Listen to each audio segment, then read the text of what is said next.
Hi guys! Welcome back to our YouTube channel. Please don't forget to like, share, and subscribe para lagi kayong updated sa mga video na i-upload ko sa aming YouTube channel.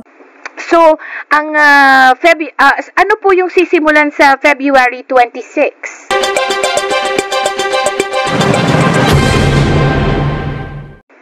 Ito yung mga nag-submit ng application na verified and validated na first day talaga nila yan at umabot sila doon sa 80, 85, 90 at 95 simula January 1, 2025 hanggang February 15 ng 2025. Okay. Bale, anong tawag dito? Monthly, paano pong batches? Paano po ang batch?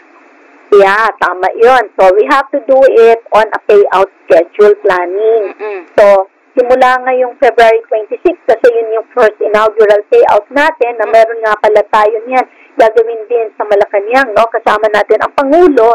Pero all over the country, meron tayong identified regional areas kung saan simultaneously magko-conduct din tayo ng payout. Okay. So, mula ng February 26, matatapos yung first payout natin ng March 15 nitong kasalukuyang taon.